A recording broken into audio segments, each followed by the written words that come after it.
Welcome to this meeting of the Royal Society for Asian Affairs. I'm delighted today to introduce Vasuki Shastry as our speaker. He is currently an Associate Fellow of Chatham House in the Asia Pacific Programme. Prior to that, he was most recently the Global Head of Public Affairs and Sustainability at Standard Chartered Bank. In his early career, he was an economic and political journalist in India, Singapore, and Indonesia. But in 1998, he moved out of journalism to work for the International Monetary Fund in a range of senior communications roles, including spokesperson for the Asia Pacific, head of internal communications, and global head of public affairs. He also spent a period working for the Singapore Central Bank, where he established its communications department. In addition to that career track, he recently became a commissioner of the Commonwealth War Graves Commission. He is the author of Resurgence Indonesia, From Crisis to Confidence, published in 2018, and has followed that in 2021 with the book that he is talking about today, Has Asia Lost It?, in which he challenges some of the conventional views on growth in the major Asian economies. There's no question that the economic transformation of many Asian countries in recent decades has been remarkable. Vasuki observes, nevertheless, that the growth engine is carrying a train which is filled with self-satisfied elites, while hundreds of millions of have-nots are stranded on the platform, unable to get in, a situation that he attributes to a malign partnership between politicians and a billionaire class. Just in case there's any doubt, he is talking about Asia and not Britain, but some might say that there are corners of contemporary UK political life where such a partnership can also be detected. If you have questions, please use the Q&A button at the bottom of your screen to post them, and links to Vasuki's books will be put in the chat channel while he's talking. But with no more from me, please welcome Vasuki Shastry. Vasuki. Thanks a lot, Michael. Delighted to be here. Good afternoon to all the participants. Thank you for the RSA to invite me to speak about the book, which I will do so shortly. I must say, when I lived in London working for Standard Chartered Bank, I, of course, encountered a multiplicity of Asian-centered organizations. And my one regret was I did not have enough engagement with the RSAA. And I'm delighted, in the course of presenting my book, I have an opportunity to engage with the membership. And, hopefully, my one request will be to be challenged. Everything that I say in the book and about the book, I hope there'll be rigorous dialogue and a challenge so that we can have a real conversation. I don't want to be, speaking for 30 minutes at length. So feel free to interrupt me at any time, Michael. If you want to bring in a question, that's fine with me. So let's start off with my own journey as to how I got here in writing this book. I guess the starting point would be Changi Airport bookstore.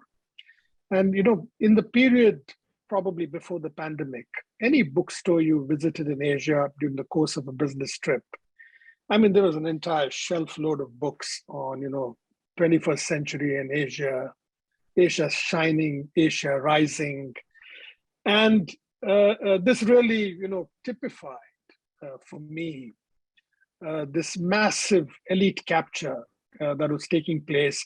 And I will define in a moment what I mean by Asia. Right? So I'll geographically delineate for the purposes of the book what I focused on.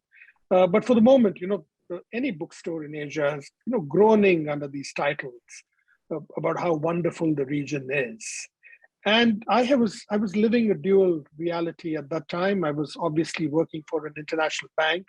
So in my daily encounters during business trips to Asia, it was, policymakers, business, academics, essentially people who violently and vigorously agreed with everything that I believed in, that, Asia's time has come and 21st century is going to be the Asian century.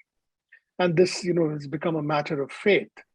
But at the same time, because of the other role that I held at the bank, which was sustainability and philanthropy. I went out, when I went to China, did not stay in Beijing and Shanghai, went deep into the countryside. Similarly, in India, Indonesia, and other parts of the bank's footprint, meeting with NGOs, citizens group. These are programs that the bank was supporting on the ground. And then you're immediately faced with this completely different other Asia, which does not feature in any book shelf at Changi Airport or elsewhere. But the problems are absolutely real. And if the problems 3 decades ago was Asia fighting poverty, I mean, one can look at the data and the statistics and say, definitely poverty rates have fallen across the region, even in India. I mean, endemic poverty rates have really, really fallen off the cliff. And that has a lot to do with two forces. One was obviously the force of globalization, which benefited Asia disproportionately compared with any other region in the world. Asia opened up for trade, investment, and globalization's bounty was what the region reaped for many, many years. And, the rise of Japan and the Asian tigers, very, very, and the rise of Asian tigers in Japan as fully developed economies, as opposed to being prospective developed economies, I think is a lesson for all of us to learn from. And the assumption that I feel that a lot of people are making, looking at Japan and the Asian tigers, is, the rest of Asia is simply going to catch up. And, we've got all these economists who do these forecasting that I'm deeply cynical and skeptical of, projecting 25 years ahead that, India's GDP capita in 2050 is going to be 16,000 and China is going to make it to developed country status and will be richer than America in 20 years' time. And, economic forecasting over the last century, I referenced this in the book, has been hopelessly wrong, hopelessly behind the curve. Forecasters essentially look at current rates of growth and try to extrapolate linear projections into the future. The US economist Larry Summers, this wonderful economic research paper called Asiaphoria, which I would recommend everyone reads. Asiaphoria, according to Larry Summers, is the malaise that affects economic forecasters who look at high growth rates of the past and assume that these will simply continue on to the future. My defining moment in this journey from being an Asia bull to an Asia skeptic came on an auto rickshaw drive in Mumbai before I wrote the book. I was sitting there with this young man who was a migrant into Mumbai, like millions of other migrants into that city. I asked him, I was sitting in a three-wheeler going to visit a family. I asked him a couple of questions on how India's high rates of economic growth were benefiting him and his family.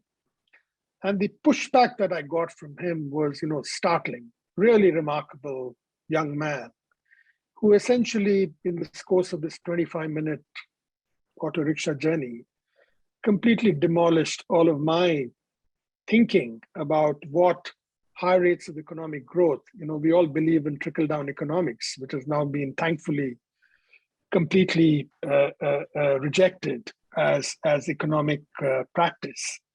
So this auto rickshaw driver, Pramod, essentially told me, to summarize, that he and I may live in the same city and the same country, but he lived in hell and I lived in heaven.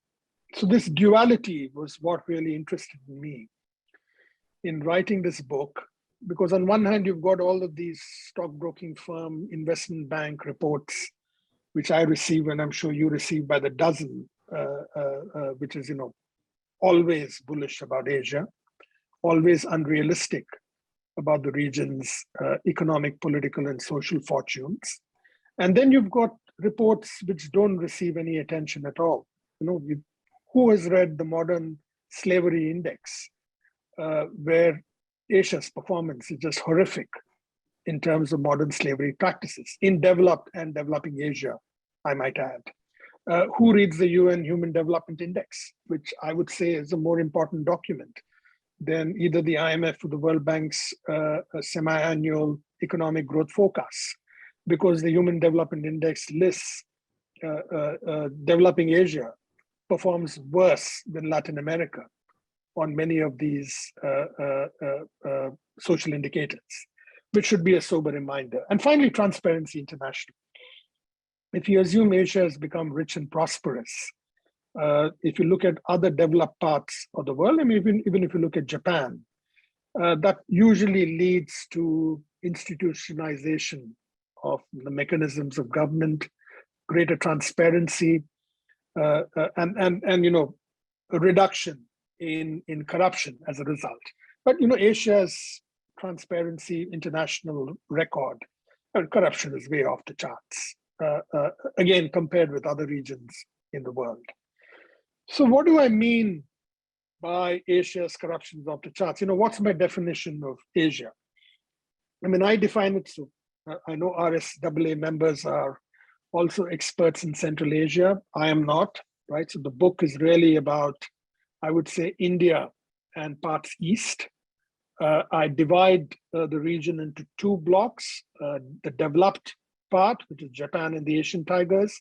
I don't spend a lot of time in the book worrying about them, though I think their social and economic trends in Hong Kong and Singapore and even Korea, which should, you know, serve as a warning signal for other parts of the region. So I focus on developing Asia, which includes the three giants, India, China, and Indonesia. It includes the big chunk of developing countries. Here, I mean, low-income, middle-income countries across from South Asia, Southeast Asia, North Asia. I don't spend a lot of time on the Pacific. I just wanted the book to be really tight and focused on geographic contiguity, I think, is important, but also, you know, level and state of development, political systems.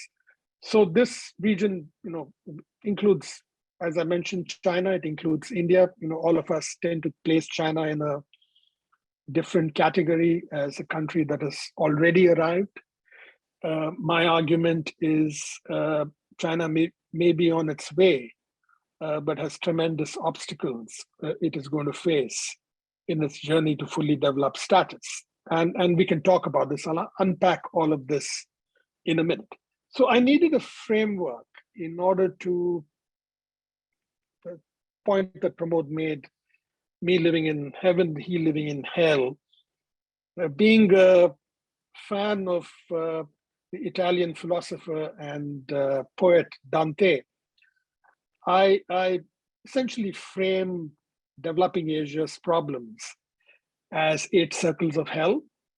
And if the region has any serious prospect of overcoming these political, economic, and social barriers, indeed these circles of hell, that a majority of the region's population lives in, there's absolutely no chance that, right? So we may well find that Japan and the Asian tigers were the last group of middle-income countries which made it to status. We may not find another prospective candidate into this category because of these formidable obstacles that the region has to face. So what are my 8 circles of hell? I mean, let's start with the obvious one, it's politics. And you know, if you look at the age composition of developed and developing Asian leadership, political leadership, you will come to the startling conclusion that the youngest leader in Asia today is Kim Jong-un. And that's not necessarily a good thing, because almost every other political leader, with the exception of Indonesia's President Jokowi, who was born in the 1960s, everyone else, other than Kim Jong-un and Jokowi, were born in the 1930s and the 1940s, the radio and telegraph era. And so these political leaders, I mean, some of them have Twitter accounts, some of them communicate on Facebook. We should not be fooled into thinking that just because you've got a Twitter following of 20 million, it doesn't mean that you have an obvious and a structured way in which you understand this incredibly complicated world we are living in, and you can present the political vision to move to the future. Right? So China suffers from the same malady as much as India and Myanmar and Cambodia. And so there is this deep divide between the ruler and the ruled. Because as you know, developing Asia has got this massive demographic sweet spot.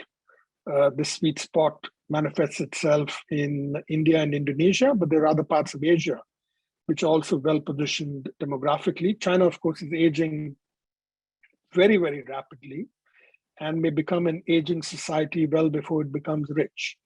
And that's one concern we should have.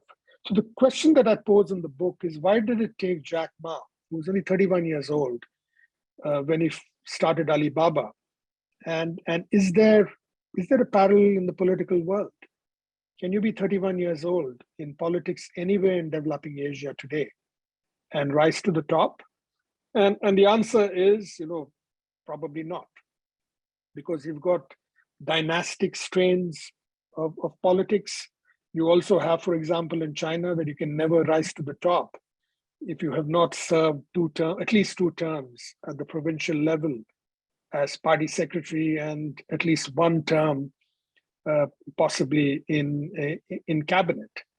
And so by the time Xi Jinping became ready to take over, he was already in his mid to late 50s, which fundamentally signifies that Asian politics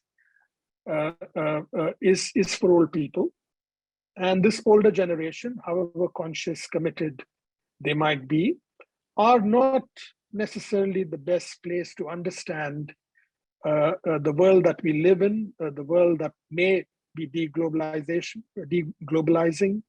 the world where the Asia's economic success built on the secret recipe of driving trade and investment flows, which may not be available at the same length and breadth as was the reality for the last 5 decades. So we have to worry about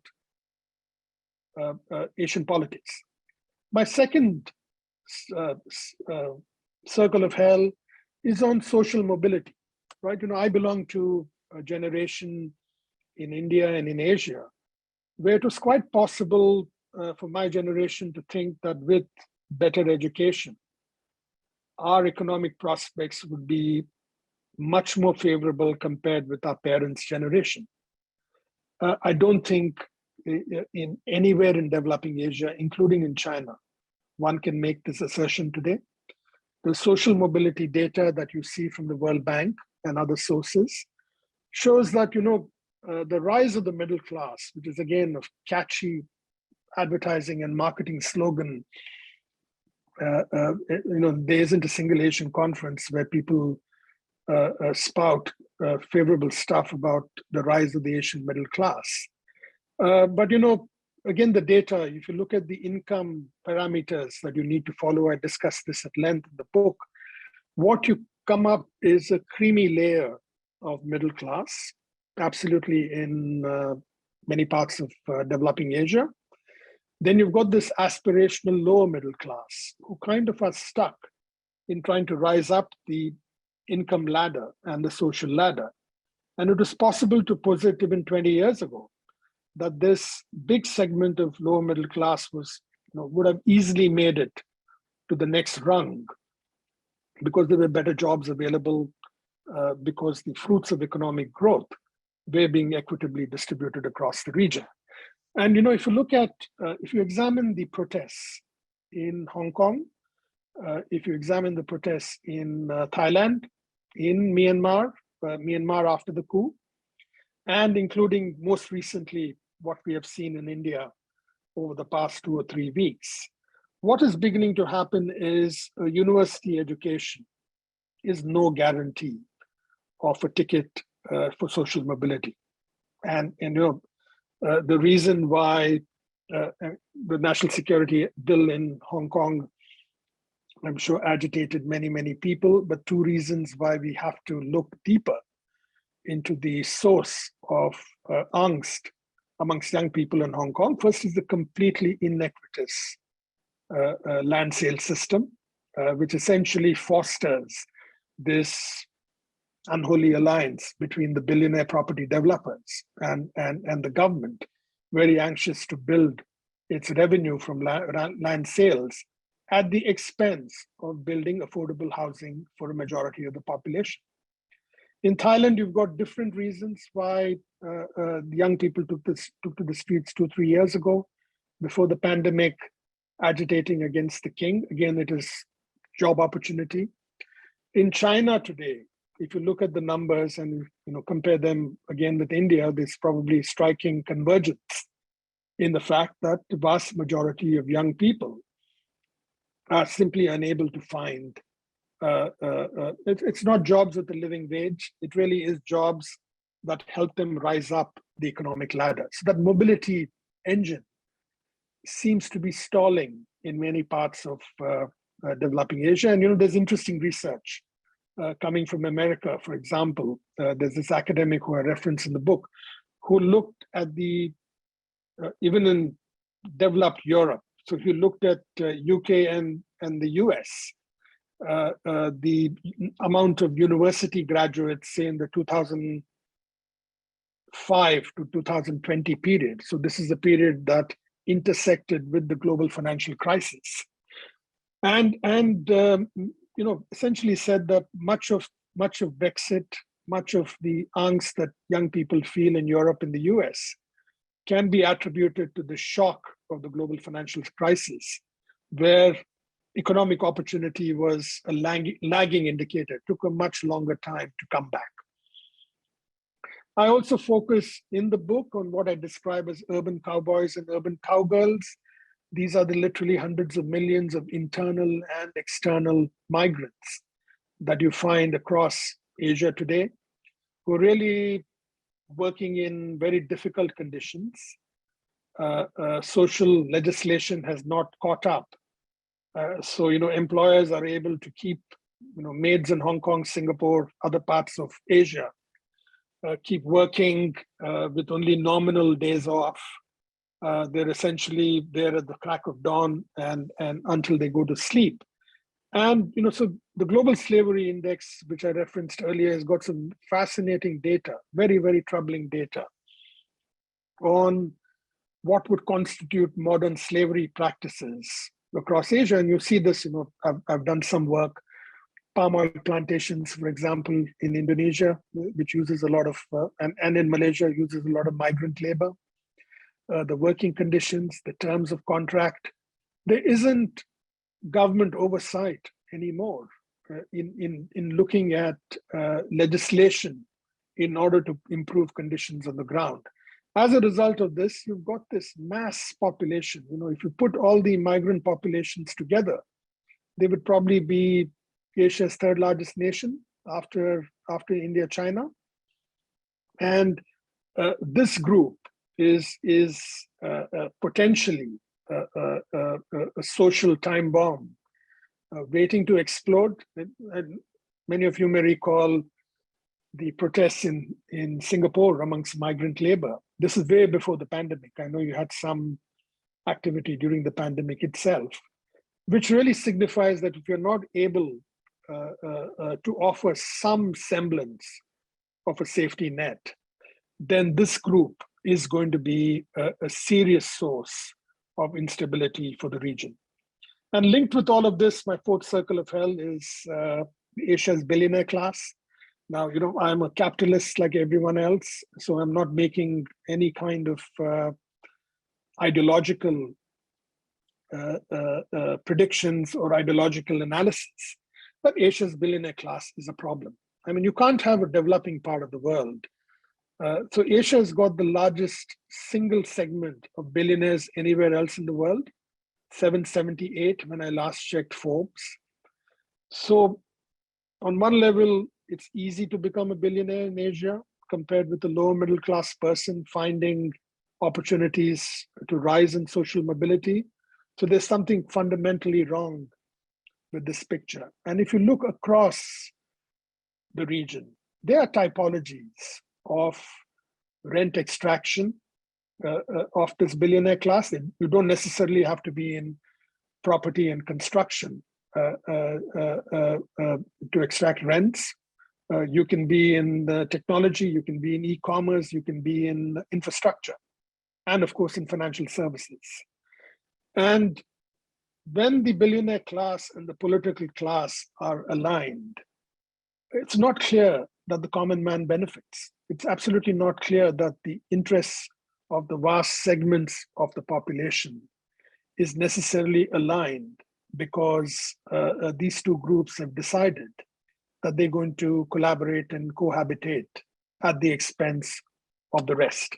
So, this does not mean abolish the billionaire class. This really calls for greater transparency in legislation, in procurement, to make sure that contracts that are handed out transparently, and make sure that the billionaire class pays its fair share of taxes, both at the corporate level as well as the individual level. The evidence at the moment shows that they're doing neither.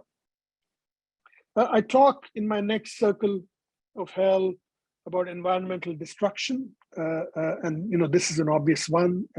Anyone who's been to, I was in India in March. This is a transition month usually between winter and summer. It was 41 degrees in Mumbai when I was there, which it's pretty unprecedented for summer temperatures to creep into March. And you're seeing across the region, a rise in ground temperatures, which is having it's having cascading impact on agricultural output, migration patterns, and placing the poor in the front line of climate distress. And this environmental problem obviously is not Indonesia only problem or an Asia only problem. It is obviously a global problem for which you need global solutions. You've got to make sure that under the Paris and successive climate accords, there is adequate development aid flowing into countries to help with mitigation and adaptation. But at the same time, one lesson that I thought Asia would have learned, particularly from the development experience of the West, is not to repeat those mistakes, not to go in the direction of fossil fuel addiction, not to go in the direction of providing these massive subsidies in fossil fuels, which primarily benefit the middle class and the rich rather than the poor. So you've got all of these distortions in public policy, which can be addressed today, which will help in reducing the region's carbon emissions and environmental footprint. This is obviously not an easy task. It's a multi-decade challenge, but this is something which is having a ripple impact in migration patterns. That's one example that I cite in the book. I also talk in the book about the million mutinies that are taking place within the region. I used to cover the Philippines as a journalist in the 1980s, and I see that the NPA and the Moros and the Abu Sayyaf group in various shades and forms are still very active. Similarly, in India, the Naxalites are active. You've got the entire internal challenges that China is facing in its restive Western provinces. For example, again, during times of high economic growth, these insurgencies tend to fade away. But when economic growth is stalled, when social mobility is stalled, these internal mutinies can really become a problem. I would simply note Sri Lanka as a current and live example, where there was a massive 2003 dividend in terms of the civil war ending against the Tamil Tigers. But 20 years on, it looks like Sri Lanka has reformed very little. In fact, on many economic and social indicators, things have deteriorated. And it's not surprising that people are taking to streets in large numbers. because the economy is essentially imploding. And Sri Lanka, in a way, is the canary in the coal mine for the rest of the developing Asia. I talk a lot about the book as well. My last chapter is on geopolitics. I'm happy to pick this up at length during the Q&A. Essentially, Asia's dynamism and high rates of economic growth have also had the side effect of creating many, many contenders for regional supremacy. This, of course, includes China and the US, but there are many, many middling powers in Asia, Japan, Korea, Indonesia, India, who all want to retain their spheres of influence. And I reflect a lot on the lessons from World War I, because if all of you must recall, 1870 to 1914 was the first era of hyperglobalization, and that everyone thought conflict had ended as a result of greater trade and investment. And unfortunately, that led to the world sleepwalking into World War I, which is the most devastating conflict that humanity has faced, even including World War II. I think the lessons of World War I are very relevant and live for Asia. Very quickly, wrapping up before I take questions, is, so how can Asia resolve all of these problems? Obviously, at country level, the policy challenges are very specific and different. So one cannot say all of Asia should be following the one-size-fits-all policies. But if there's better political succession, if there's stronger legislation to protect the poor and the migrant population, if there are checks and balances against billionaires swooping in and getting all the infrastructure projects for themselves, I think a more transparent, a more, dare I say, liberal, and a more where redistribution is not a bad word. So I don't want to present redistribution as the solution for all of Asia's problems. But given the sheer wealth gap that you're seeing, there has to be some level of wealth redistribution. So I wrap this all up in the book with a new set of Asian values, which are relevant for today, relevant for today's youth, which I hope you will take an opportunity to read. So Michael, this is my set piece. I would love to hear what the audience has to say. Vasuki, thank you very much indeed. And just before we continue, could I draw your attention to the links in the chat channel to both of Vasuki's current books. Could I also just remind the audience, please, to post questions in the Q&A channel, not the chat channel for preference, using the buttons at the bottoms of your screens. But to start off, Vasuki, I would like to ask, that's a huge landscape, obviously, and you're addressing multiple audiences because these are issues that you're considering in multiple different countries. But in the countries that you have particularly focused on, how have readers reacted to your book? Have you found the messages in it heard, or is there a resistance to them? The biggest surprise for me, Michael, is very little resistance, with the exception of one constituency, which seems to be the investment banking community doesn't like. That's the feedback I received. So I'm not painting all investment banks as not being. So that's the only pushback I got. And the surprising thing is, speaking to a lot of business groups, I've done a great number of podcasts and these virtual events since the book came out in early 2021. There has been this recognition that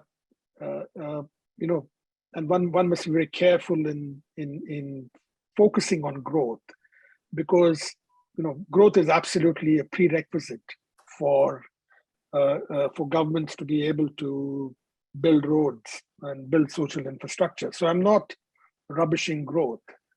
But a lot of people recognize that you can't have this universal dominant focus on economic growth alone. And that has taken Asia down a rabbit hole. And many of the interactions that I've had, this has been one cross-cutting theme that has come up over and over again. So how do we focus on growth, but not just look at the absolute number of, China 6% and India 7% and celebrate? Thank you. Moving to specifics, I guess. David Kimmis-Betty asks, what hope for Pakistan?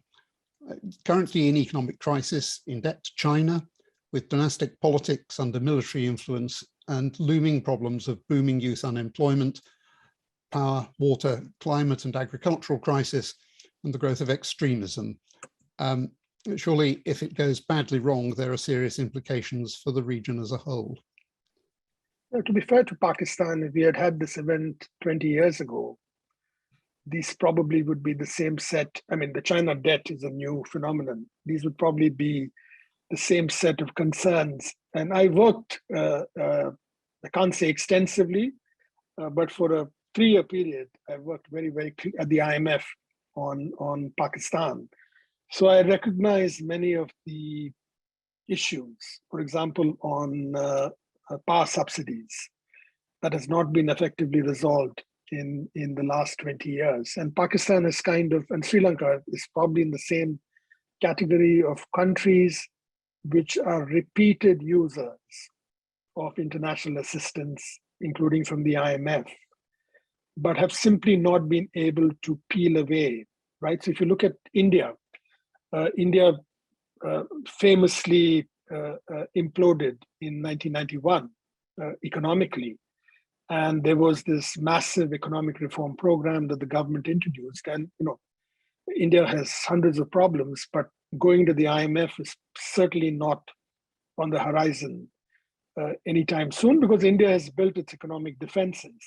It learned all the lessons. The political class learned the lessons from 1991 when foreign reserves almost ran out, and have kind of internalized that in building economic policies that promote, at the basic level, resilience. Pakistan's problem is, of course, the toxic politics. You never know the dynamics between the army and the civilian government at any point in time. This, in many ways, is the original sin, I think, which is really cascading down and creating all of these problems. The China angle is a new one, the CPEC, the fact that the Chinese are building this China-Pakistan economic corridor. At the same time, I tend to feel China is also retreating on Belt Road Initiative. I think the first wave of money, the $1 trillion or so that went into Africa, South Asia, and Southeast Asia, many of it misspent, many of it creating the kind of problems that we're seeing with debt sustainability in many countries. So I think China is going to reform BRI. It's going to become more environmentally friendly. We don't know about the volume, that money, which will go into the future, which leaves Pakistan, I think, in its primary export is cotton. It's a remittance-based economy with a lot of young Pakistanis leaving the country, sending those remittances home, which bolsters the country's foreign exchange reserves. But you don't have, this vision of, how does Pakistan get to 8% growth? Now, short of the country imploding, I don't buy into Pakistan will implode because of all of these challenges and contradictions. In short of that, you're going to have a country that's going to muddle along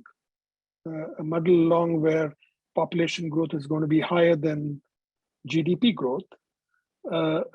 Pakistan will try to arbitrage geopolitical opportunities between China and the US at this point in time. And the biggest loser, of course, is majority of the country's population. Thank you. Sally MacDonald has picked up on your comparison with the period leading up to the First World War, and there are some other questions in the pipeline that bear on the same thing, but I'd just like to pick up on that to begin with for a moment. And she points out that, of course, the First World War evolved in the way it did, partly because of a network of treaties, some of them secret, that drew a lot of countries in.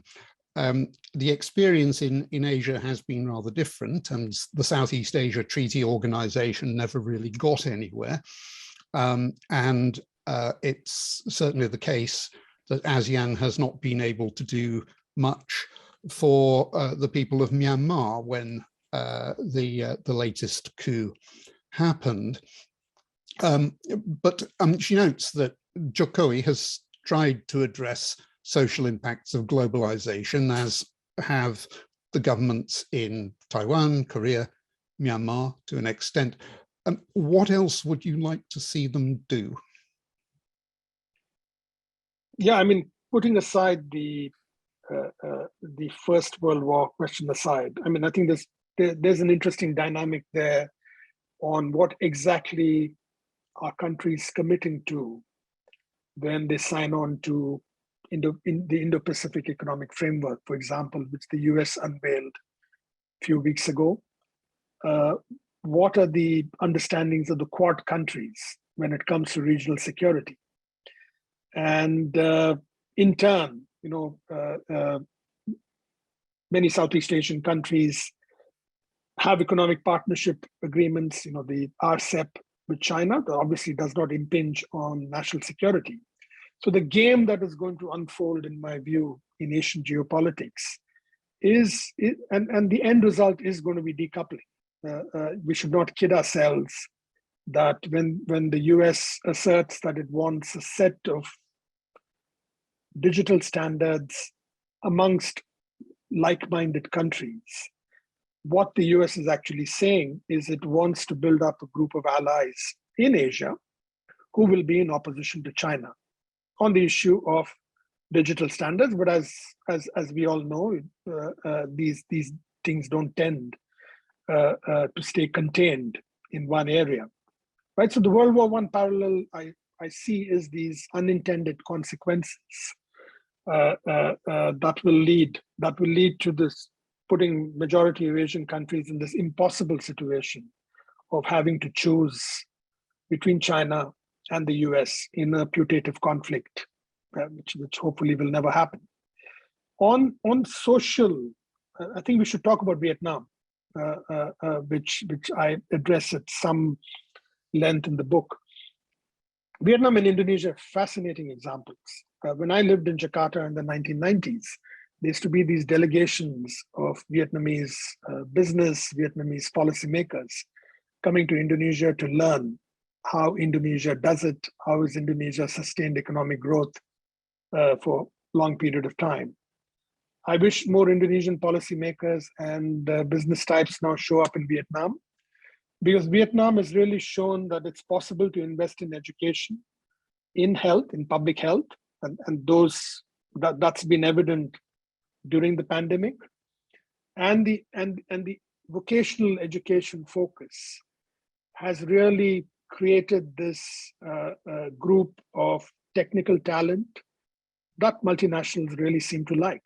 I mean, I was struck by the fact that there was a statistic that the more qualified engineers that Samsung employs in its factories in Vietnam, then they are qualified engineers in all of Java, which should be a sobering statistic for Indonesia, where to the question, invest in education, invest in health, don't give these tax-free concessions to big business, which seem to go on for unlimited periods of time. Make sure that social spending is targeted, is directed, and there's a transparent way of actually making out. So Indonesia has got a hopeless record in spending its own budget. On one level, under legislation, it's supposed to keep its budget deficit below 3% of GDP, which was temporarily lifted during the pandemic. But at the same time, Indonesia never spends. The money usually gets reallocated to following years. So its social spending record is really, really poor. So if it spends the money it has, I think that's going to lead to better outcomes.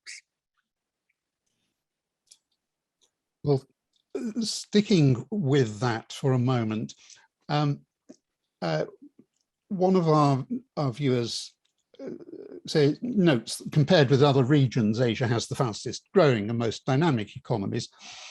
Would the Regional Comprehensive Economic Partnership offer interconnected opportunities for Asia in the medium and longer term? And if I may couple that with a question that's coming at this really from the opposite direction, Michael Burton asks, is deglobalization already taking place as far as Asia is concerned, or is it more of a threat for the future? On RCEP, I guess the question to, the issue to look at is what level of goods access does RCEP provide ASEAN that it did not already have with a free trade agreement with China? So there's, from what you can see, I mean, if you look at the various chapters of the RCEP document, I mean, there's some additionalities in the document, but it doesn't look like it provides a greater level of access that the region already enjoyed.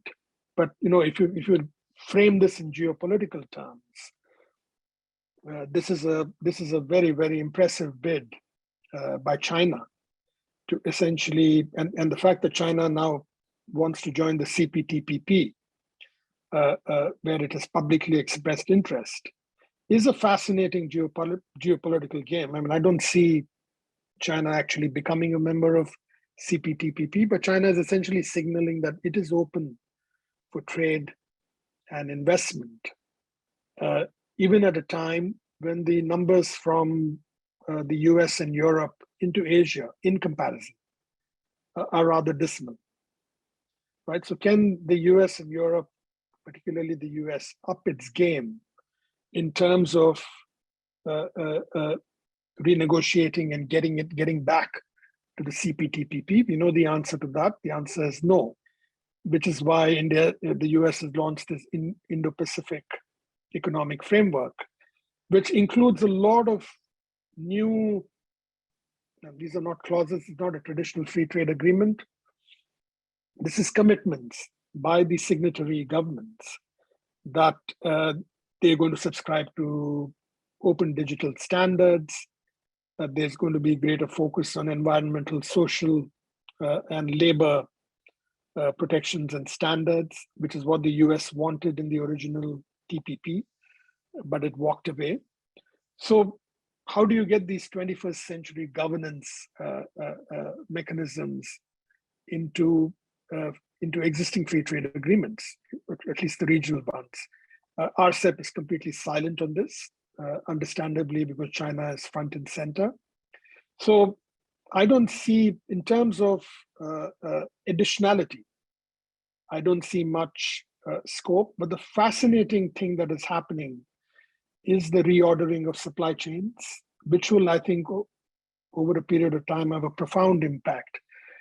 Where you've got the Apple and its suppliers, Foxconn, deciding to move their final assembly points to Vietnam, to India. And these supply chains have been very durable and resilient, with China as the final assembly point for a number of years.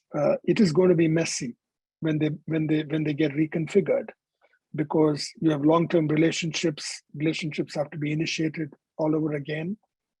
And this links up with the point on deglobalization. Right, so we've got to be clear what we mean by deglobalization. The way I look at it is, can globalization continue to be the dominant economic model for Asia? And the answer for me is no, it cannot be. Even in China, China cannot export its way out of its problems forever. China needs to focus on its domestic economic base. It needs to focus on building resilience there. And, the entire thing has been accelerated due to geopolitics. Xi Jinping's dual circulation theory, this entire thing on building, redistributing wealth, which appears to have stalled because of the Russia-Ukraine conflict. Right? So I don't think the region is deglobalizing, but at a time when a typical Southeast Asian country, where trade was, or exports accounted for 35-40% of GDP, that cannot be sustained over a long period of time, because the global economy is changing, and by its very nature, you cannot rely on past growth data to believe that this will happen again in future. So if countries invest in industries of the future, if you've got this cadre of AI talent, and certainly China seems to be building up this cadre of talent in artificial intelligence, in machine learning, in certainly mitigating climate change through electrification, I think the region will be much better positioned to build these new drivers of economic growth rather than relying on the ones in the past. Thank you. And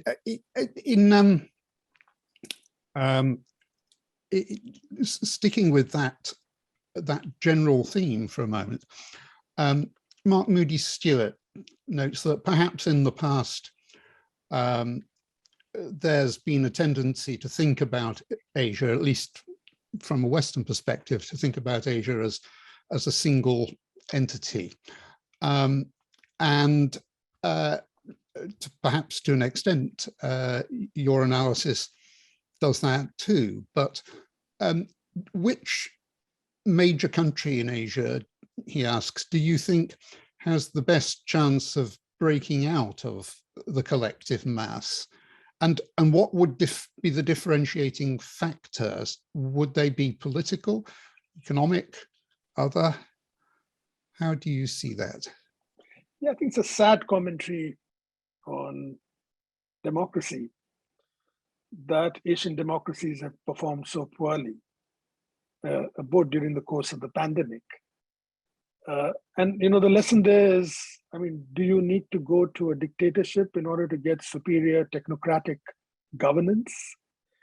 And if you look at Vietnam, coming back to Vietnam, this one country that has the potential of breaking through, right? I seriously don't think India's mired in a whole set of, on one level, poisonous political and social problems, and at the same time, with a government that has been simply unable to move the economy along. Indonesia has not been able to get out of its 5% growth barrier. Indonesia needs to grow much faster. And Indonesia needs to desperately attract investment in electronics, in industries of the future, if it has a serious chance. The only country that seems to have it today is Vietnam. I would say that China is, what has happened in China in the last 3 years, and I don't mean necessarily the pandemic, but really this complete reversal in the political compact of the past, essentially since 1979, the reversal and dismantling of that really then raises political risk on China. I think no serious business can look at China today and come away and think that there's going to be stable politics for the foreseeable future, right? So there's always a possibility that something is going to go pear-shaped if the leader in charge decides to stay on indefinitely, and what impact this then has on Communist Party superstructure, which has gotten used to rotating the leader at the top. Now, Vietnam's had an interesting, very interesting 2-decade experience in turfing out people that the party considers to be either corrupt or incapable. And so this political renewal, and the pandemic, I think, has demonstrated that investment in education and public health really paid off for Vietnam compared with peer countries, perhaps India and Indonesia. So there's one country that I think has the potential, and the only hesitation I have saying this is my prediction is, it happens to be a one-party communist dictatorship, which so far has been able to bring its people along. Anyone who's been to Ho Chi Minh or Hanoi, and I've been going for the last 30 years, I think every time I go into Jakarta or New Delhi today, I get this feeling of sameness, that even though you've got economic growth, things are not changing fast enough. I don't think you can say that about Vietnam. Every time it's a new country when you go there. And so it has the best possible chances of success. And I must contradict myself in saying that predictions such as the one that I made have proven to be hopelessly wrong in the long term. So take it with a pinch of salt. Well, here's I mean, perhaps not another prediction, but certainly a question for you. This, and I think this is the last question that we will have time for. Looking at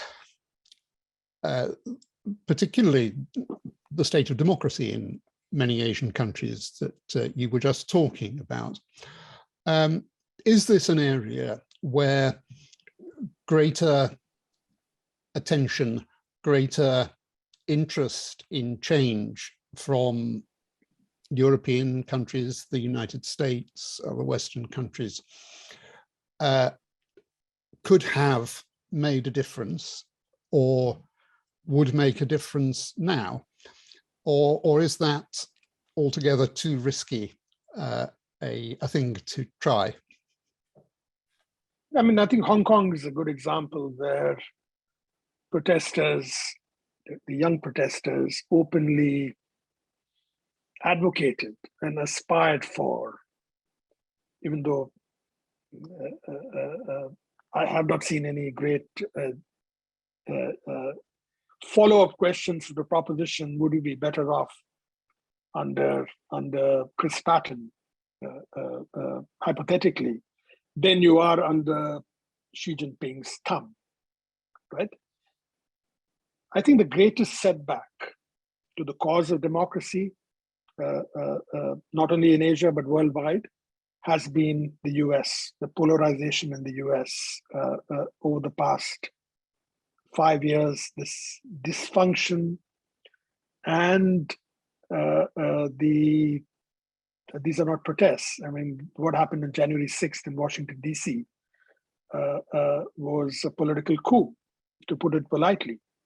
This has set back any American or European official's ability of walking into New Delhi or Vietnam or Jakarta and pleading, preaching, not going to work in any case, pleading for middle ground, pleading for greater democratic rights in the country. And you've seen the pushback that India has given in recent weeks, essentially pointing out to civil rights, lack of civil rights in the US, as how dare you tell me that my democracy is imperfect when you're not able to fix yours, right? So the moral high ground, I think, has been vacated.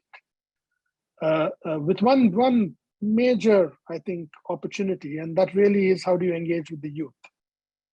How do you engage with the young people across the region who are economically anxious, who don't want to be lectured to by an older generation whom they believe, many of whom may be hopelessly out of touch with the economic realities of today? So how do you then build this engagement with youth? I think will determine to a great extent, because I think any young person you speak to in the region, young educated, they seem to have this very, very clear idea of what kind of a society they want to live in.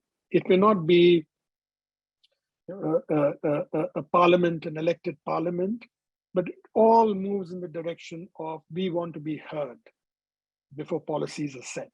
So I think there's something there, and we've got to figure out possibly a non-political way of engagement in order to support these groups. Well, thank you very much indeed. And we will unfortunately have to close there for today, but that was a wonderful tour d'horizon of a lot of issues in a lot of countries. And I'm sure that we as the RSAA will be coming back to many of them over the course of the next year or two. I would like to thank everyone for joining us today, particularly, of course, Vasuki Shastry himself, but all of you in the audience as well. You are the reason that we hold these events. A recording of today's discussion will be available on the Society's YouTube channel in the next 24 hours, and a transcript will also be available from our online shop, free for RSAA members, and at the bargain price of £5 for non-members. But if you are thinking of spending your money, please think also of spending it on Vasuki's 2 books, and the links for those are in the chat channel. For our next event, we return to our series Culture, Conflict and Recovery in Asia on 6th of July, when we will hear from UNESCO, Community Jameel, the World Health Organization and the British Museum, among others, about the role the arts and culture are playing in addressing post-conflict trauma in the Middle East. Please join us then. For now, once again, very warm thanks to Vasuki Shastry for so generously giving us his time today, and goodbye. Thanks a lot, Michael. Thank you.